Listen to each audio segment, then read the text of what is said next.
Hi friends, this is CA Karan Gupta. और आज का हमारा वीडियो किस टॉपिक पे है? Very important topic, key parameter in stock selection. मतलब कोई भी अच्छा स्टॉक सिलेक्ट करते समय किन किन बातों का आपको ध्यान रखना है। तो इस टॉपिक पे हमारी आज की चर्चा रहेगी। टॉपिक शुरू करने से पहले एक इंपॉर्टेंट बात याद रखिए, ये वीडियो किसी भी तरह की इन्वेस्टमेंट एडवाइस नहीं है, purely educational purpose point of view से बनाया जा रहा है।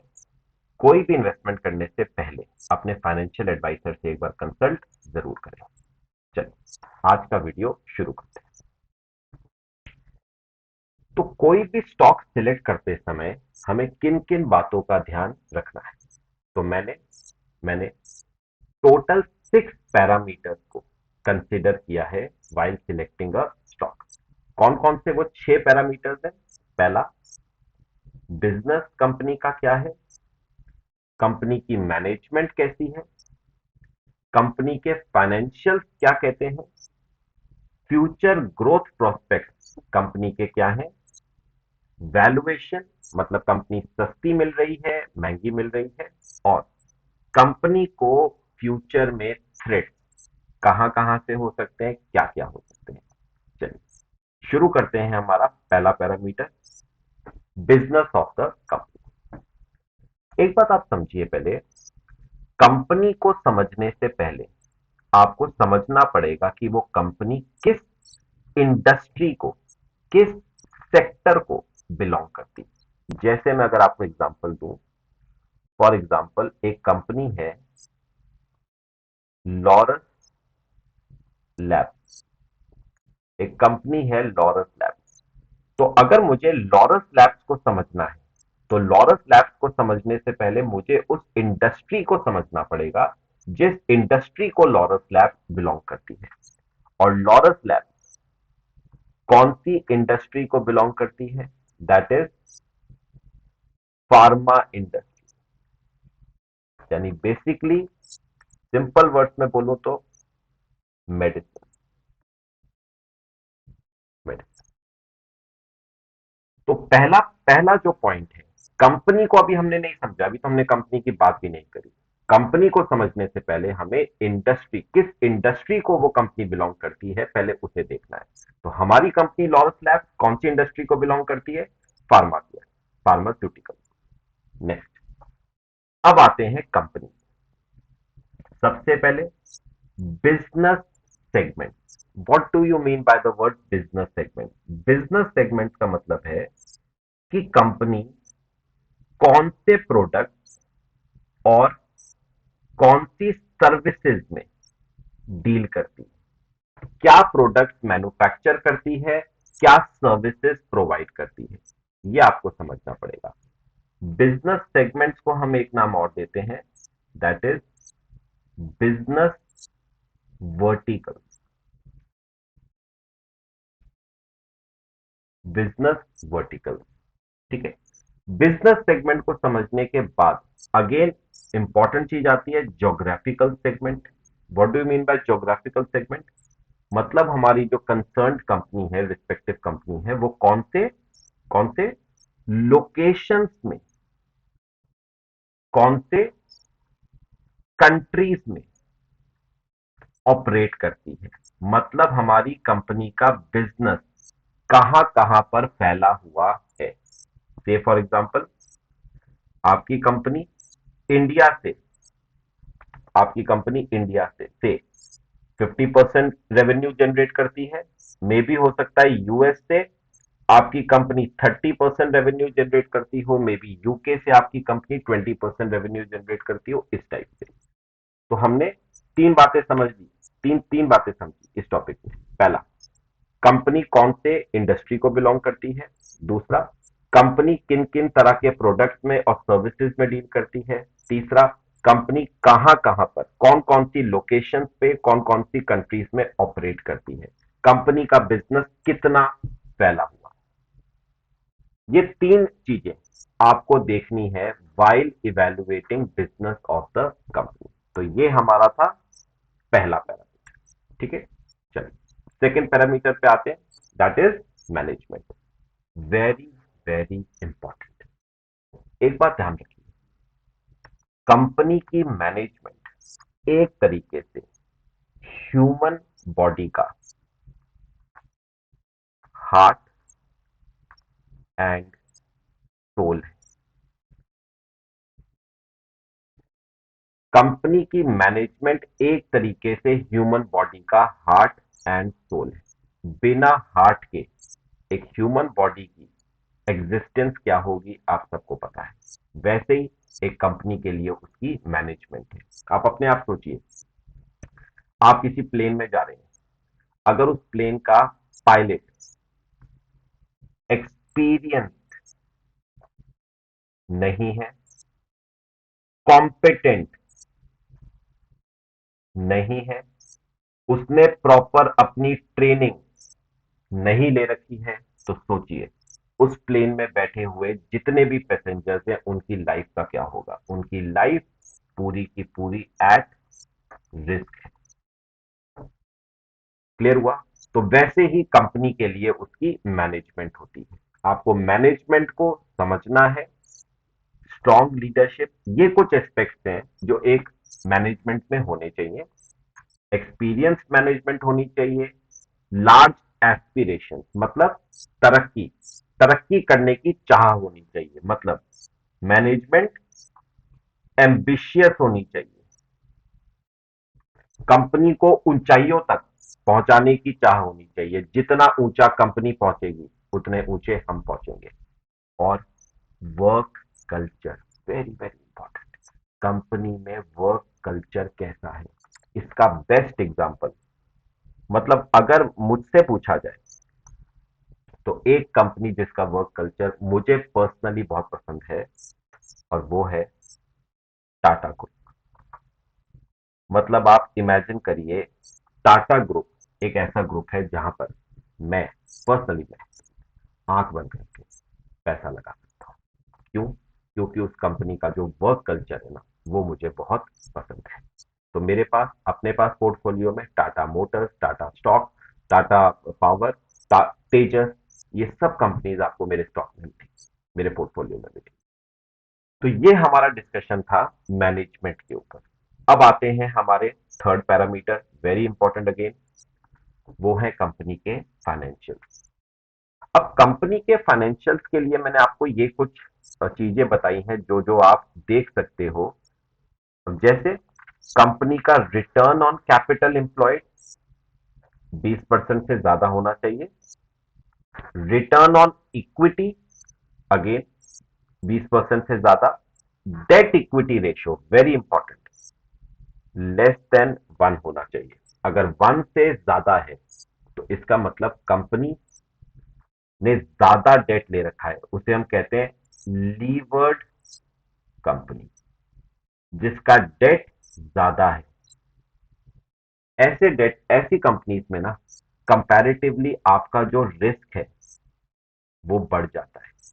क्योंकि कंपनी अगर कल को अपने इंटरेस्ट की पेमेंट या प्रिंसिपल की पेमेंट नहीं कर पाती है तो उस केस में पूरा बिजनेस रिस्क पे आ जाता है और हमारा पैसा भी रिस्क पे आ जाता है। इसलिए डेट इक्विटी रेशियो को इवैल्यूएट करना बहुत जरूरी है। फिर आप पिछले 3 साल की सेल्स देख सकते हो, कंपनी की प्रॉफिट ग्रोथ देख सकते हो, आप कंपनी का 15% से ज्यादा होना चाहिए। कंपनी का ऑपरेटिंग प्रॉफिट मार्जिन पिछले 3 सालों का कांस्टेंट होना चाहिए, वेरी वेरी इंपॉर्टेंट। एक बात याद रखिए, एक इन्वेस्टर पे ऑपरेटिंग मार्जिन का इफेक्ट बहुत ज्यादा पड़ता है।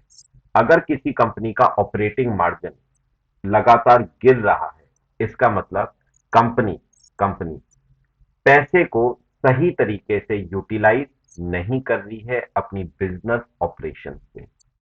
तो एक इन्वेस्टर के लिए ऑपरेटिंग मार्जिन का कांस्टेंट रहना या इंक्रीज करना एक अच्छा साइन, एक अच्छा साइन होता है। फिर आप करंट रेशियो, क्विक रेशियो देख सकते हो कंपनी की। Now what is this current ratio and quick ratio? पता है करंट रेशियो और क्विक रेशियो कंपनी की लिक्विडिटी बताती है। लिक्विडिटी लिक्विडिटी मतलब कि कंपनी अपनी करंट लाइबिलिटीज को, मतलब अपनी शॉर्ट टर्म लाइबिलिटीज को पे करने में कितना सक्षम है। जितना ज्यादा करंट रेशियो और क्विक रेशियो होता है इन्वेस्टर्स पॉइंट ऑफ व्यू से, वो उतना अच्छा माना जाता है। तो higher the current ratio and quick ratio, beneficial it is for the investor, the more beneficial it is for the investor. तो करंट रेशियो क्विक रेशियो अच्छा होना चाहिए, लिक्विडिटी पोजीशन स्ट्रांग रहती है इससे। अच्छा, फिर आप कंपनी का शेयर होल्डिंग पैटर्न देखो। जैसे प्रमोटर्स की होल्डिंग कंपनी में कैसी है। जनरली प्रमोटर्स की होल्डिंग कांस्टेंट होनी चाहिए। मोर देन 50% एक अच्छी प्रमोटर्स होल्डिंग मानी जाती है। मतलब अगर कोई प्रमोटर कंपनी में 50% से ज्यादा होल्ड करता है तो that is a good sign for the investors. Investors ये समझ के चलते हैं कि प्रमोटर्स को अपनी कंपनी पे विश्वास है, इसीलिए वो मोर देन 50% शेयर उस कंपनी के क्या करते हैं, होल्ड करते हैं। कांस्टेंट रहनी चाहिए। अगर प्रमोटर्स होल्डिंग गिर रही है, इसका मतलब इन्वेस्टर्स को यह लगता है कि प्रमोटर्स इस कंपनी में अपना विश्वास खो रहे हैं, इसीलिए अपना स्टेक सेल कर रहे हैं। तो जितना ज्यादा हो प्रमोटर होल्डिंग, कांस्टेंट हो, उतना अच्छा रहता है। फिर आप एफआईआई और डीआईआई की होल्डिंग देख सकते हैं। एफआईआई यानी फॉरेन इंस्टीट्यूशनल इन्वेस्टर्स और डीआईआई यानी डोमेस्टिक इंस्टीट्यूशनल इन्वेस्टर्स, यानी हमारे म्यूचुअल फंड हाउस, इनकी आप होल्डिंग देख सकते हैं। ठीक है, इंपॉर्टेंट बात, whether promoters holding is pledged और नॉट। एक बात ध्यान रखिए, अगर प्रमोटर की होल्डिंग, प्रमोटर्स ने अपने शेयर्स को प्लेज कर रखा है तो वो एक नेगेटिव इफेक्ट डालता है इन्वेस्टर्स के ऊपर। तो कोशिश करिए ऐसी कंपनी में इन्वेस्ट करने का जहां पर प्रमोटर की होल्डिंग प्लेज ना हो, प्रमोटर ने अपने कोई भी शेयर प्लेज ना कर रखे हो। इसके अलावा आप कंपनी के रिजर्व एंड सरप्लस को देख सकते हैं। रिजर्व एंड सरप्लस लगातार बढ़ते हुए होने चाहिए, कांस्टेंट इंक्रीज होना चाहिए रिजर्व एंड सरप्लस में। इसके अलावा आप कंपनी की कैश फ्लो स्टेटमेंट देख सकते हैं। कैश फ्लो स्टेटमेंट में खास तौर पे कैश फ्रॉम ऑपरेटिंग एक्टिविटीज देख सकते हैं, पॉजिटिव में होना चाहिए। अगर cash from operating activities positive में है, इसका मतलब कंपनी अपनी कोर बिजनेस ऑपरेशन से पॉजिटिव कैश क्या कर रही है, जनरेट कर रही है, which is again a very good sign for the company. तो ये कुछ बातें हैं जो आप कंपनी के फाइनेंशियल्स में चेक कर सकते हैं। इसका मैं आपको एक रामबाण बताता हूं। कंपनी की, किसी भी कंपनी की अगर आप वेबसाइट पे जाएंगे तो वहां पर आपको कंपनी की एनुअल रिपोर्ट मिलेगी। उस एनुअल रिपोर्ट में लास्ट में ऑडिटर की रिपोर्ट अटैच्ड होती है। तो अगर आपको किसी भी कंपनी के बारे में 15-20 मिनट में समझना है तो वो ऑडिट रिपोर्ट आप पढ़िए। उससे आपको ये क्लियर हो जाएगा कि कंपनी में किसी भी तरह के तरीके का कोई घोटाला वगैरह, फ्रॉड वगैरह तो नहीं हो रहा है। क्या कंपनी अपने कंप्लायंसेस को रेगुलरली मीट आउट कर रही है या नहीं, कंपनी कोई डिफॉल्ट वगैरह तो नहीं कर रही है। ये कंपनी के बारे में काफी कुछ आपको ऑडिट रिपोर्ट बता देगी। तो अगर आपको फाइनेंशियल समझने कंपनी के, तो कंपनी की ऑडिट रिपोर्ट पढ़िए। और ये ऑडिट रिपोर्ट आपको कहां पर मिलेगी, वेबसाइट पे एनुअल रिपोर्ट होगी कंपनी की, उसके साथ अटैच्ड होती है ऑडिट रिपोर्ट, वहां पर आप जाके पढ़ सकते हैं। चलिए अगले पैरामीटर पे हम आते हैं अपने, वेरी इंपॉर्टेंट, वैल्यूएशन। देखिए कंपनी को, कंपनी के शेयर को खरीदना सिर्फ इंपॉर्टेंट है, आप किस प्राइस पे खरीदते हैं, किस प्राइस पे खरीदते हैं, वो प्राइस भी इंपॉर्टेंट हो जाता है। जितना अच्छे से अच्छे प्राइस पे आप खरीदेंगे ना, तभी आप अपने प्रॉफिट्स को ज्यादा से ज्यादा मैक्सिमाइज कर पाएंगे। अब वैल्यूएशन, वैल्यूएशन का मतलब क्या हुआ? कंपनी का शेयर इस वक्त सस्ता है या फिर कंपनी का शेयर इस वक्त महंगा है, ये आपको देखना है। ये कहां से पता चलेगा? पीई रेशियो से। What do you mean by PE ratio? P ratio stand for price earning ratio. अब आप क्या कर सकते हैं, कैसे पता चलेगा कि शेयर सस्ता है या महंगा है? आप कंपनी के पीई रेशियो को कंपेयर कर सकते हैं इंडस्ट्री के पी रेशियो के साथ। ठीक है, अगर कंपनी का पी रेशियो इंडस्ट्री के पी रेशियो से कम है तो इसका मतलब कंपनी कंपैरेटिवली इस वक्त अंडर वैल्यूड है। हाउएवर, इंडस्ट्री का पी रेशियो इंडस्ट्री के पी रेशियो से अगर कंपनी का पी रेशियो ज्यादा है तो आप ये कह सकते हो कि कंपनी इस वक्त प्रेजेंटली ओवर वैल्यूड है। और ओवर वैल्यूड कंपनीज में इन्वेस्ट करना कई बार खतरनाक साबित हो सकता है, क्योंकि उस केस में आप अपने प्रॉफिट को प्रॉपर तरीके से मैक्सिमाइज नहीं कर रहे। इसमें लेकिन मैं एक इंपॉर्टेंट बात आपको बताऊंगा। कई बार क्या होता है, जो हाई ग्रोथ कंपनीज होती है ना, जिनके फ्यूचर ग्रोथ प्रोस्पेक्ट बहुत अच्छे होते हैं, उनका पी रेशियो जनरली हायर ही होता है।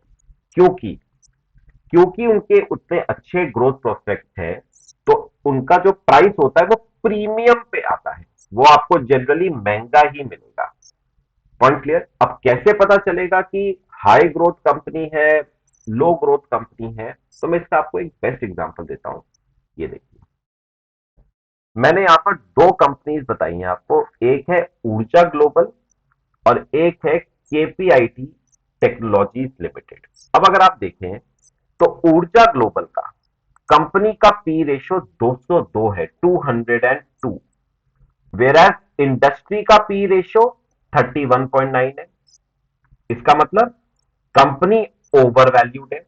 ठीक है, अब केपीआईटी का देखेंगे तो केपीआईटी का पी रेशियो 64.8 है, वेर एज इंडस्ट्री का पी रेशियो 32.5 है। तो केपीआईटी का 64.8 है और इंडस्ट्री का 32.5 है, मतलब आप ये कह सकते हैं कि केपीआईटी भी ओवर वैल्यूड है। तो दोनों कंपनीज बेकार है, ओवर वैल्यूड कंपनीज है, हमें नहीं खरीदनी चाहिए। बट ऐसा नहीं, ऊर्जा ग्लोबल जो है ना, वो एक हाई ग्रोथ कंपनी नहीं। आप देख सकते हैं यहां से return on capital employed 1%, return on equity 0.46%, net profit margin 1%, operating profit margin 2%। इसका मतलब क्या हुआ? ये कंपनी एक पेनी स्टॉक है और बहुत ज्यादा ओवर वैल्यूड है, तो इसमें इन्वेस्टमेंट करना नहीं चाहिए। जबकि केपीआईटी टेक्नोलॉजी एक कंपनी है जो ईवी सेक्टर पे काम कर रही है, जो आने वाला फ्यूचर है ऑटोमोबाइल में। इस कंपनी का अगर आप थोड़ा सा ले देखें तो return on capital employed 24%, return on equity 21% है, ऑपरेटिंग मार्जिन 18% है, नेट प्रॉफिट मार्जिन 11.2% है। एक बहुत अच्छी कंपनी है, मिड कैप लेवल की कंपनी है ये।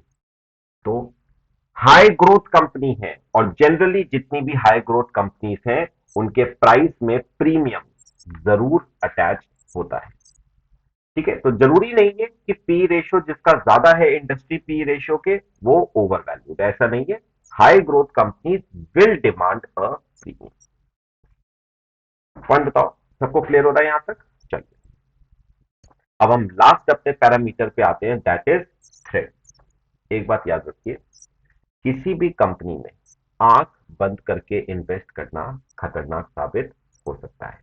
तो उस कंपनी में इन्वेस्ट करने से पहले अच्छी बातों को तो आप देख ही रहे हैं, उसकी बुरी बातों को भी जरूर देखें। मतलब कंपनी के बिजनेस को थ्रेट कहां कहां से हो सकते हैं, और मैंने आपको तीन एग्जांपल्स यहां पर दिए हैं। जैसे कॉम्पिटिटर का रिस्क, कॉम्पिटिटर का रिस्क अगर है तो धीरे धीरे आपका मार्केट शेयर में भी कम हो सकता है। मार्केट शेयर कम होगा तो आपकी प्रॉफिटेबिलिटी पे इफेक्ट पड़ सकता है।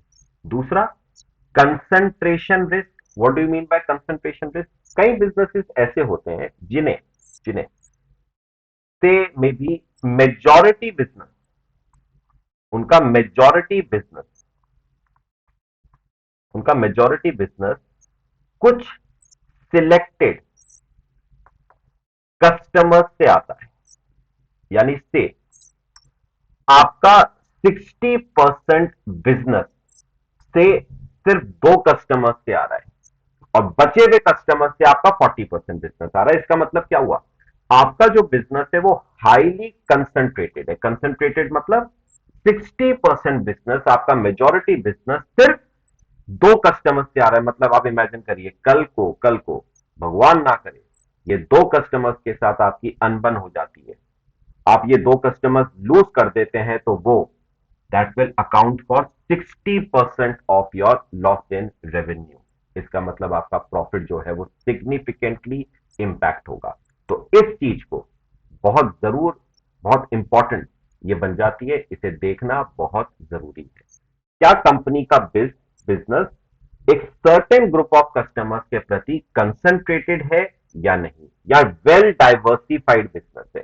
एक आधा कस्टमर अगर चला भी जाता है तो हमारे बिजनेस पे खास कोई फर्क नहीं पड़ेगा, लेकिन अगर आपका मेजॉरिटी बिजनेस एक सिलेक्टेड ग्रुप ऑफ कस्टमर से आता है तो उनके जाने से आपके रेवेन्यू पे बहुत ज्यादा असर पड़ने वाला है।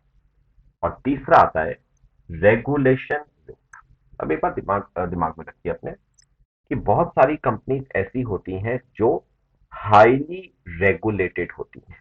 ठीक है, मतलब गवर्नमेंट की नजरें उन कंपनीज पे बहुत ज्यादा होती हैं। ठीक है, उनको उनको उनके जितने भी रूल्स और रेगुलेशंस हैं they are framed by government. और इसका मैं बेस्ट एग्जांपल अगर आपको दूं तो वो है पावर सेक्टर की जितनी कंपनीज हैं। पावर सेक्टर की जितनी कंपनीज हैं ये हाईली रेगुलेटेड कंपनीज हैं। इनके रिगार्डिंग जो भी रूल्स एंड रेगुलेशंस है वो कौन फ्रेम करता है? वो गवर्नमेंट फ्रेम करती है। तो कल को अगर गवर्नमेंट के रूल्स और रेगुलेशंस में कोई चेंज आता है तो उससे कंपनी के बिजनेस पे सिग्निफिकेंट इंपैक्ट पड़ सकता है। तो ये कुछ पैरामीटर्स हैं जो आप कंसीडर कर सकते हैं व्हाइल सिलेक्टिंग अ स्टॉक। अगर आपको ये वीडियो पसंद आया हो तो वीडियो को लाइक और शेयर जरूर करिए, चैनल को सब्सक्राइब करिए और बेल नोटिफिकेशन की घंटी जरूर प्रेस करिए ताकि जो भी मैं लेटेस्ट वीडियो अपलोड करूं आपको सबसे पहले मिले। Thank you. Have a